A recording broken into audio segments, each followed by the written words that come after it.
is to find out you're stuck in a matrix. You're stuck in a cube. You're incubating. Well, there's this fun little story. I'm going to show you one more little picture here on the computer screen. This is from the black hole in the Bardo quest in Orion. Here is a picture of part of what would be called a hypercube. Okay? Now, a hypercube is literally the way out of 3 dimensions. It is the map out of flatland. It is the way out of the cube. It is the way out of the matrix. Now, our friend Vincent Bridges, who was studying this language, which became the movie Stargate, which is called Enochian Ophanim. And he was studying the grid structure of this language, and these are the letters. Now, these actual letters became the glyphs used to make the movie Stargate, which is how you squirt live people's DNA magnetics through black holes and into time.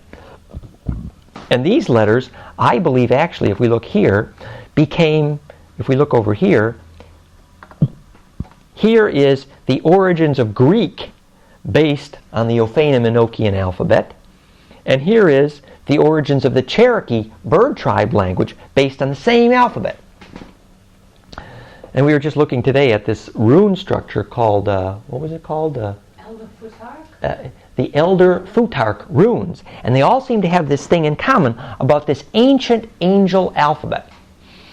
Now, where this alphabet first came from is the story of John Dee.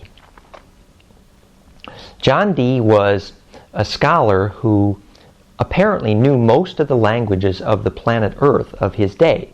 He was the teacher of Francis Bacon, whom I believe was the son of Queen Elizabeth, who under the pen name Shakespeare wrote Hamlet to find out from the look on her face whether she was his mother. sirbacon.org, the scholarship. And so John Dee, who became the founder of the highest leverage form of magic on the planet today, the Enochian physics, the Order of the Golden Dawn, the Enochian calls this Ophanim language.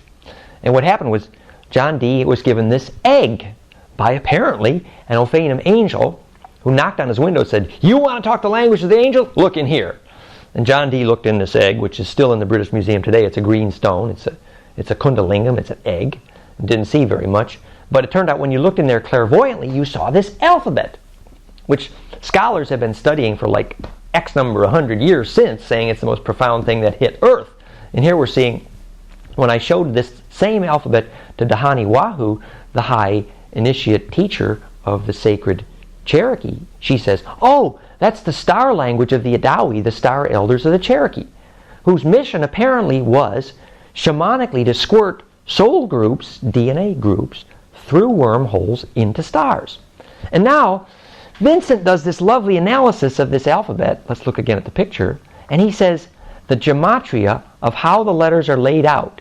And he uses the Greek alphabet to interpret the number values.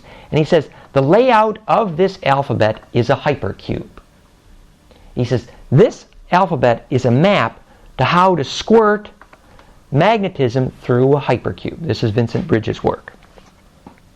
Now, another way of describing how you would add spin to a cube to make a hypercube is the model of 5 cubes in a dodecahedron, which, if you look at it in another shadowgram, you get this map of perfect implosion.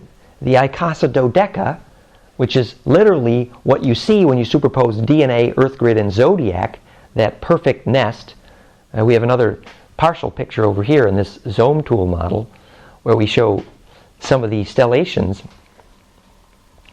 We'll take a peek here. This is this little Zoom tool crystal. You see that each of the connecting points is the rhombi icasa, which is really the icosadodeca. And if you stellate these in every which way, you get this perfect nest of golden mean ratio of perfect 3-dimensional fractality, which is implosion, which is the geometry of DNA, Earth grid, and zodiac, was what was called Ezekiel's wheel, city of revelation, and may in fact be the only possible 3-dimensional fractal.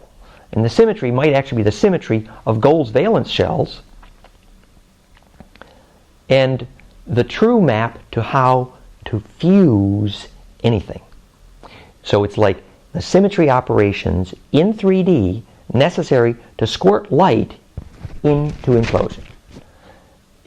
If we ask any good shaman, and I've asked a few recently, they all tell you that when you come to a black hole, remember that Sham-an comes from Shem-an, which means Shem, to raise the highward fire stone, which is really what the Tower of Babel was, the origins of the true unifying language, which is simply the symmetry operations to climb the tower or the Magdala or the Jed, the raising the Jed of symmetry. And so the Shem-an was the one who knew how to raise the highward fire stone, which was literally to create a magnetic structure that could squirt genetic memory, the lucid dream, back up into the stars. Because otherwise, you're stuck inside this egg whose membrane is the speed of light. Let me give you this other lovely picture. This is a Templar manuscript we're going to look at now, and this is called the Kirkwall Scroll. Okay, I'm going to bring it up here.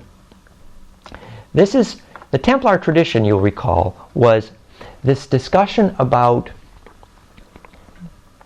the tantric bliss of Jesus and Magdalene, creating a family line, a bloodline, a grail, which became the royal families of Europe.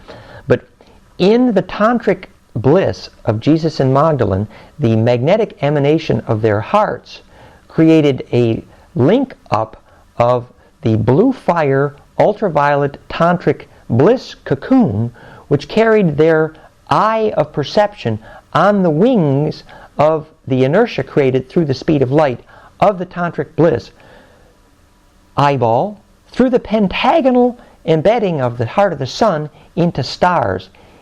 In this auric cocoon, which literally was, here is the faster than speed of light column up the double helix of DNA, and it encounters the shock wave of the speed of light, which is called Ionic, Doric, and Corinthian columns. And when the DNA gets excited enough, and all the time travelers, whether it's Montauk, Demeter, or Incubicunabula, said sexual excitation was a key ingredient. Sexual excitation was a key ingredient for how you got the DNA excited enough to spit out enough ultraviolet to make this gorgeous, lovely little cocoon, which then you could use to go through the speed of light. And everybody knows that with good sex, you see stars. Well, the physics works. The fact is, Magdalene's tantric swoon, when Jesus was no longer available, was the fact that she needed to rejoin the body of her lover in the stars. So here she tells the builders of the Gothic cathedral, Bernard of Clairvaux, sit the Gothic cathedrals in a pentagonal star map of Virgo on the landscape, so she can use that fractal in her magnetic backyard, her bloodline, her Black Madonna children, as a lens to get their memories as a soul group back into the stars.